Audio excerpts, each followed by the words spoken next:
berikan kepada kamu ilmu kecuali sedikit, walaupun dia sudah pakar-pakar, tapi itu masih sedikit. Buktinya Rasulullah Sallallahu Alaihi Wasallam. Rasulullah diajarkan oleh Allah itu tidak secara langsung.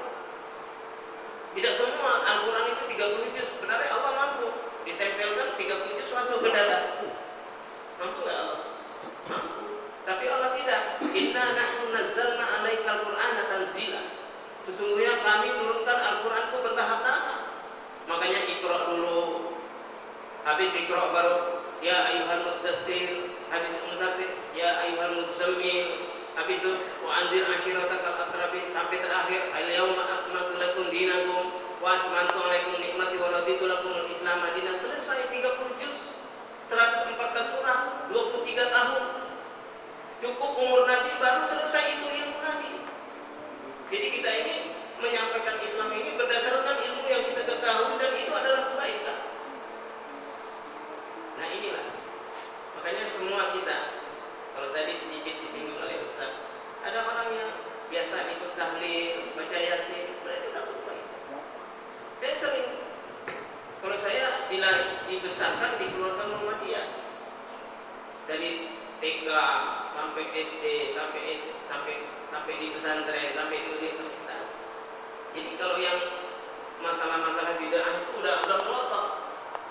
Tapi sekarang ternyata kita nggak cukup mengatakan satu perkara itu bid'ah, karena dia orang Islam. Makanya waktu saya hadir di pertemuan-pertemuan seperti tahlilan apa itu ikut, tapi saya bilang minta saya 10 menit bicara, dikasih 10 menit. Saya ceritakan, dibaca Yasin, apa itu inti surat Yasin? Inti surat Yasin itu adalah hati Al-Quran. Wadillahum asal masalah asal Al-Qaryah, sampai dari ayat 16 sampai ayat 21, itulah inti surat Yasin. Waktu buat tinggal 3 menit, ya. Apa yang mau disampaikan kira-kira dari itu tersebut? Kekhawatiran dari apa yang dari harapan bersama. Jadi kekhawatiran kita itu sebenarnya bagaimana supaya dalam mengelola informasi ini, umat Islam ini mempunyai satu tataran, satu rangka yang pas, begitu. Rangka yang pas itu ya salafus saleh. Rangka yang pas itu salafus saleh. Urutannya itu Nabi dan sahabat, tabi'in, tabi'ut tabi'in, salafus saleh, ulama mutaqaddim, ulama mutaakhir, dan itulah kita. Masuk kita ke situ. Siapa saja di antara kita, walaupun kita tidak mengaku satu kelompok atau apa, tapi kalau kita ikut ini, maka insya Allah kita salafus saleh. Salafus saleh ini orang-orang yang dahulu yang soleh-soleh, maka kita ikut mereka, insya Allah selamat, walaupun kita tidak menyebut diri kita. Nah, saya ingin menekankan hakikat itu adalah iman dan amalnya. Itu kira-kira. Ya, saya kira mungkin tetap belum atau apa yang saya harapkan. Saya kira mungkin dari penulis nanti yang bertanya, kalau memang ingin dipertajam dari Ibu Ustaz, nanti mohon dijawab. Tapi waktu Ustaz sudah habis, kita silakan Bapak Ahmad Husairi untuk menanggapi kembali dari yang telah disampaikan tadi 10 menit. Bismillahirrahmanirrahim. Wa bihi nasta'in. Saudara sekalian rahimakumullah.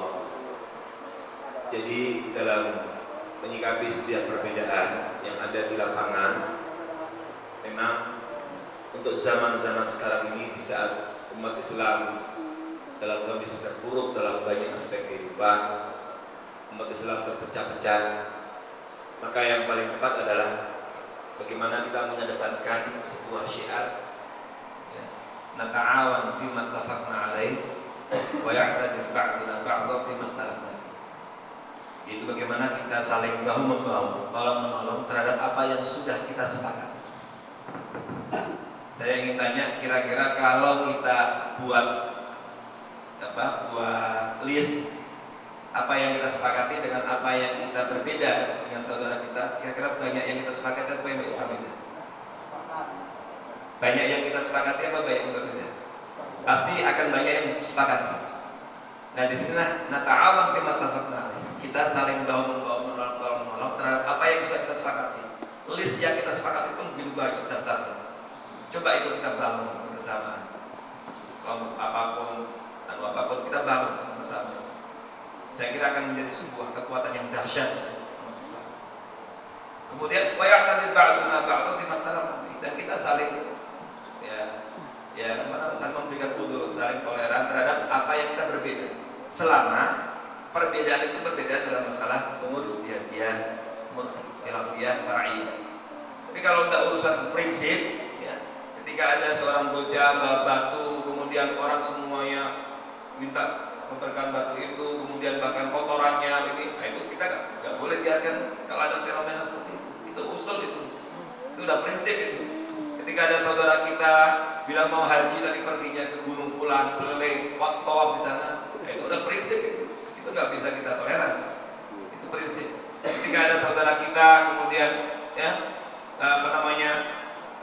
mempercayai membela orang-orang sudah jelas bertentangan dengan ajaran Islam, menjadikan si Eyang Fulan, Eyang ini menjadi guru spiritualnya, padahal jelas melanggar. Nah itu bukan masalah far'i lagi.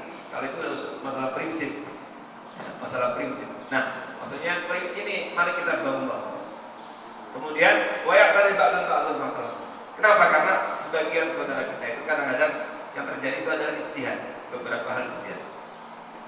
Kalau seperti misalnya dakwah as-salafiyah, terkait dengan salafiyah, itu juga kita lihat itu kalau sejarahnya mereka juga ada ijtihad.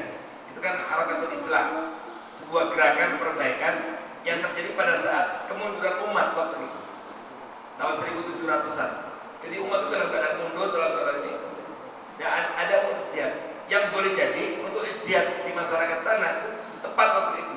Tapi mungkin belum tentu tepat kalau itu langsung dipraktikkan di satu masyarakat tertentu yang lain. Nah itu ada ijtihad. Jadi itu adalah bagian dari ijtihad. Nah kalau sudah masuk dalam koridor ijtihad, itu memang pada akhirnya yang tadi kita saling toleran terhadap itu selagi memang itu bagian dari ijtihad. Tapi tentu juga kita juga nggak bisa ijtihad itu dibuka begitu saja, tentu bagi orang yang mujtahid. Makanya kawan-kawan kita yang ada salafiyah seperti itu kan pada saat itu ada kejumutan ijtihad juga. Justru kita dibuka waktu itu ijtihad setelah kejumutan Baghdad dan seterusnya, jumud kemudian muncul. Jadi dibuka keran ijtihad lagi sehingga terus, dan memang harus begitu, dibuka ijtihad sampai hari kiamat, tidak boleh ada tertutup ijtihad. Yang penting mengikuti syarat dan aturan-aturan yang sesuai dengan ijtihad. Nah inilah yang barangkali perlu selalu kita kedepankan, sehingga kalau ini kita bangun dan terus kita bersinergi dalam seperti itu, saya kira akan menjadi sesuatu yang dahsyat. Kalau dalam Al-Quran kan umat ini harusnya menjadi khair umat, kuntum khair ummatin ukhrijat linnas. Jadi umat ini memang kalau para ulama tafsir ketika menafsirkan kuntum khair ummah itu artinya memang takdir Allah hukum Allah. Umat ini harus menjadi khair terbaik dalam semua sisi. Umat ini kan harusnya juga menjadi bulan yang menerang. Tapi realitanya kan sekarang kita banyak menjadi bulan-bulan. Nah, ini juga saya kira PR besar kita. Wallahu a'lam.